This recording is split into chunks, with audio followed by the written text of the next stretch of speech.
Greater Warangal municipal engineering అధికారులను వెంటనే suspend చేయాలంటూ 55, 56 డివిజన్ల ముంపు బాధితులు ధర్నా చేస్తున్నారు. గోపాల్పూర్ చెరువుకి రిటర్నింగ్ వాల్ నిర్మాణం చేపట్టాలని డిమాండ్ చేస్తున్నారు. వరద వచ్చినప్పుడల్లా చెరువు పొంగి 4500 ఇళ్లు ముంపు బారిన పడుతున్నాయి. అండర్ డ్రైనేజ్ గేట్లు సరైన సమయంలో ఎత్తకపోవడంతో ముంపు పెరుగుతోందని ఆవేదన వ్యక్తం చేస్తున్నారు.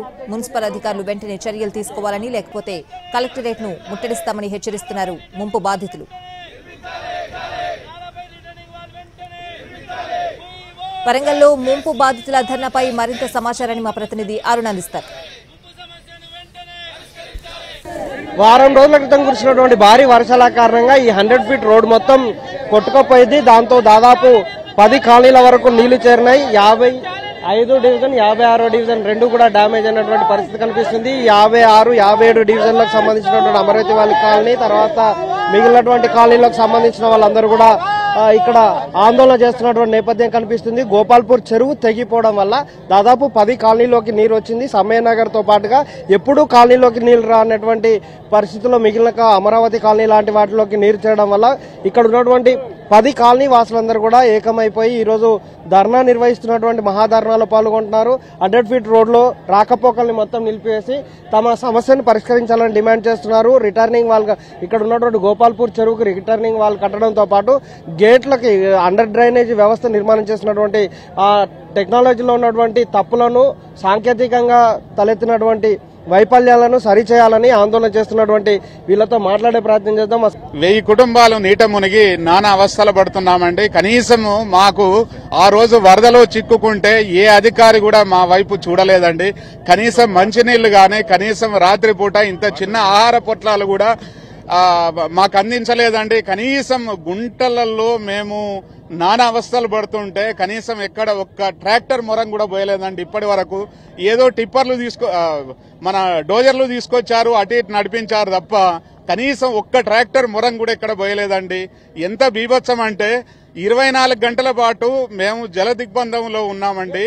దాదాపు ఇంట్లో ఒక 5 ఫీట్ల నీళ్లు వచ్చినాయండి. మొత్తం మురుగునీరు, కదలలేని పరిస్థితి. పేషెంట్స్ ఉంటే కనీసం పేషెంట్స్ కూడా బయటికి తరలించేటువంటి పరిస్థితి లేదు. ఇది చెప్పుకుంటే తప్ప ఇది బయట ప్రపంచానికి తెలియని విధంగా ఉన్నది.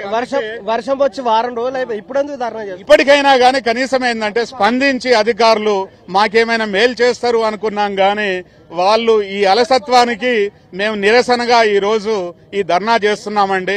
మాకు రిటైనింగ్ వాల్ కావాలండి. రిటైనింగ్ వాల్ లేకపోతే మాకు రక్షణ లేదండి. మా కాలనీకి రక్షణ లేదు. ఇప్పటికి 3-4 సార్లు వరదలు వచ్చాయి. ఇది ప్రకృతి వైపరీత్యం కాదు, ఇది అధికారుల నిర్లక్ష్యం వల్ల మీ కాలనీ మునిగిపోవడం జరిగింది.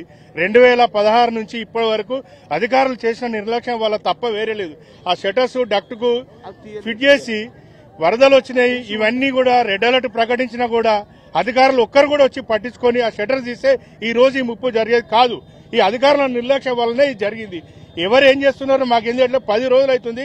ఈ రోజుకి కనీసం వచ్చి ఒక రోడ్డు గాని, ఒక మోరీ గాని సాఫ్ చేసిన లేదు. ఏదో వచ్చినారంటే నామమాత్రంగా వచ్చినారు, చేస్తున్నారు తప్ప మాకు జరిగింది లేదు, ఒరిగింది లేదు. ఆ వరదలు వచ్చిన రోజు కనీసం వాటర్ ఇచ్చిన వాళ్ళు కూడా లేరు. మంచినీళ్ళు లేకుండా చిన్న పిల్లలు అవసర పాలై, పేషెంట్లుండి, హార్ట్ పేషెంట్లుండి వీళ్ళందరి సమస్యలు పట్టించుకున్న నాదు ఇప్పటికి కూడా లేరు. ఇక్కడ ఉన్నటువంటి దాదాపు 4600 ఫ్యామిలీలకు సంబంధించిన వాళ్ళందరూ కూడా ఒకటే నినాదం చేస్తున్నారు. ప్రస్తుతం మేము అధికారుల మీద చర్యలు తీసుకోవాలి, తక్షణమే ఇక్కడ ఉన్నటువంటి దీనికి జరిగినటువంటి నష్టాన్ని పూడ్చాలి, వాటి మీద చర్యలు తీసుకోవాలని చెప్తున్నారు. ఒకవేళ అధికారులు ఇలాగే నిర్లక్ష్యంగా వ్యవహరిస్తే కలెక్టరేట్ ముట్టడికి కూడా వెనుకాడమని చెప్తున్నారు. ఆ 4600 ఫ్యామిలీలకు సంబంధించిన ఇళ్లకు సంబంధించినటువంటి ఫ్యామిలీలందరూ ఏకమై ఆందోళన చేస్తామని చెప్తున్నారు. ఇక్కడ ఎవరు కూడా అందరూ కూడా ఉద్యోగాలు చేసుకునే వాళ్ళు, అందరూ ఉన్నత స్థాయిలో ఉన్న వాళ్ళే. జరిగినటువంటి నష్టాన్ని ప్రభుత్వం కానీ అధికారులు కానీ చేసినటువంటి నిర్లక్ష్యాన్ని ప్రభుత్వం దృష్టికి తీసుకెళ్లేలాగా, గవర్నమెంట్ దృష్టికి తీసుకెళ్లేలాగా వాళ్ళు ఇప్పుడు ఈ ఆందోళన చేస్తున్నటువంటి నేపథ్యం కనిపిస్తుంది. వారం రోజుల పాటు అనుభవించినటువంటి బాధను వాళ్ళు వాళ్ళ మాటల్లో చెప్తున్నటువంటి తీరుకు ఇదొక నిదర్శనం. అధికారులు చేసినటువంటి నిర్లక్ష్యం, ఇరిగేషన్ అధికారులు అలాగే మున్సిపల్ కార్పొరేషన్ అధికారుల మధ్య సమన్వయం లేకపోవడం, కోట్ల రూపాయల విధులు వెచ్చించి నిర్మాణం చేసినటువంటి డక్ట్ సంబంధించినటువంటి డ్రైనేజీ వ్యవస్థ సరిగా లేకపోవడం వల్ల ముంపైంది. అలాగే రిటర్నింగ్ వాల్ కట్టాలి అని డిమాండ్ చేస్తున్నటువంటి పరిస్థితులు ఇక్కడ గోపాల్పూర్ లో కనిపిస్తున్నటువంటి దృశ్యాలు అధికారుల నిర్లక్ష్యానికి ఇది అద్దం పడుతుంది. Cameraman Wajid, Tarun Kumar, NTV.